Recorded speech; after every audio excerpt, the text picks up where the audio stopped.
આમાં ઘણા ખરા લોકોના બાજુમાં થઈને ડ્રોન નીકળી ગયું હતું, એ પણ તમે નજારો જોયો. ખૂબ જ અદ્ભુત નજારો હતો મિત્રો. એવો નજારો પણ જોયો કે માળી જ્યારે સ્ટેજ ઉપર આવતા હતા ત્યારે એ જે માળીના બાજુમાં જે ભક્તો હતા એ ભક્તોએ માળીના ઉપર ફૂલ પણ નાખ્યા, માળીને વધાવ્યા.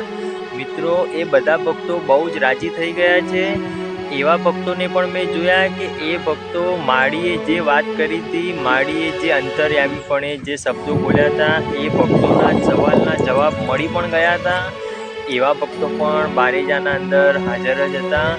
મિત્રો બહુ સરસ મજાનો કાર્યક્રમ કર્યો હતો. આ કાર્યક્રમ દેશ વિદેશના અંદર વખણાઈ ગયો છે. જય માતાજી મિત્રો, રામવાણી રામ. આજે હું તમને જણાવીશ કે રામનવમીના દિવસે બારેજાના અંદર જે સાંજના સમયનો નજારો હતો, તમે પણ જોયો, મેં પણ જોયો. મિત્રો આ નજારો દેશ વિદેશના અંદર લોકોએ યુટ્યુબના અંદર, લોકોએ ગૂગલના અંદર સર્ચ મારીને જોયો.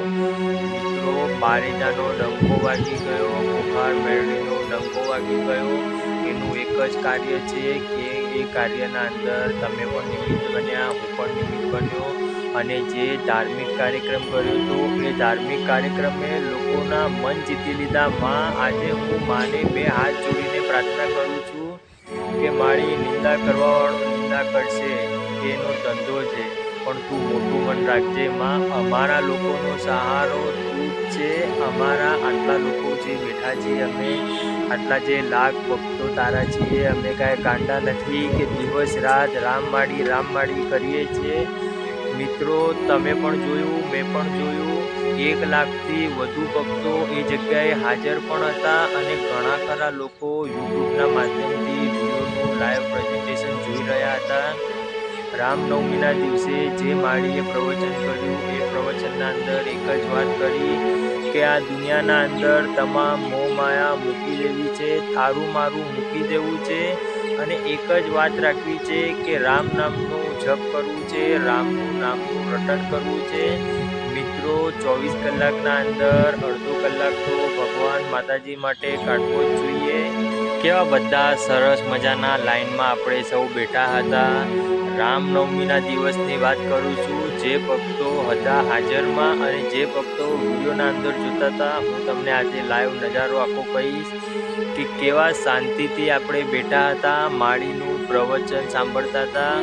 મિત્રો આપણે આપણા ઘરના અંદર 10 મિનિટથી વધારે એક જગ્યા ઉપર નથી બેસી શકતા, પણ બારેજા જેવા સાનિધ્યના અંદર માળીનું પ્રવચન સાંભળવા માટે 2-2, 3-3 કલાક સુધી બેસી રહીએ છીએ. મિત્રો આપણે બોલ્યા વગર 1 મિનિટ પણ નથી ચાલતું, પણ બારેજાના અંદર એકદમ ક્વાઇટ સાયલેન્ટ હતું, કોઈનો અવાજ નહોતો આવતો. 1 લાખ ભક્તો હતા. 1 લાખ ભક્તોના સાથે બેસીને આપણે જમ્યા, માળીનો પ્રસાદ લીધો, માળીનું પ્રવચન પણ સાંભળ્યું. મિત્રો એ જગ્યા એટલી પવિત્ર હતી, એ જગ્યાનું વાઇબ્રેટ એવા પ્રકારનું હતું કે એ વાઇબ્રેટ એ જગ્યા ઉપરથી જો કોઈ પક્ષી પણ ગયું હશે તો એને પણ થતું હશે કે આ જગ્યા કઈ હતી. સ્વર્ગનો નજારો એ બારેજા ધામના અંદર એ દિવસે હતો. મિત્રો આ બધું માળીની દયાથી જ થાય છે.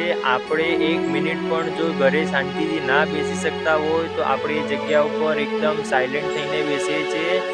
મિત્રો બીજી એક વસ્તુ કહું કે આપણે ઘરના અંદર ખાવા પીવા માટે પણ લડતા હોઈએ છીએ. એ જગ્યાએ આપણે સિન્સિયરલી માળીનો પ્રસાદ પણ લીધો. બીજા નંબરના અંદર આપણે કોઈ પણ જગ્યાએ જઈએ તો કોઈ પણ વસ્તુ આગી પાછી કરતા હોઈએ છીએ. સાનિધ્યના અંદર ગયા ત્યારે આપણે શાંતિથી આપણે જે સેવકો હતા એ લોકોની ગાઈડલાઈન ફોલો પણ કરી અને આપણે માળીનું પ્રવચન પણ સાંભળ્યું. મિત્રો માળી આપણા સૌ ઉપર રાજી થઈ ગયા છે. માળીએ ચોખ્ખા શબ્દમાં એ દિવસે પણ કીધું હતું કે તમારા લોકો ભક્તોનો પ્રેમ જોઈને આજે મારું રૂપિયું રડી ગયું છે. મિત્રો આ બહુ મોટી વાત કહેવાય છે. આપણે આવી રીતે માળીને રાજી કરી લેવા છે. માળી તો રોજ આવનાર સમયના અંદર આવા નાના મોટા પ્રસંગ તો કરતા જ રહેશે, પણ આપણે એ પ્રસંગના અંદર નિમિત્ત બનશું, આપણા બાળકોને નિમિત્ત બનાવશું.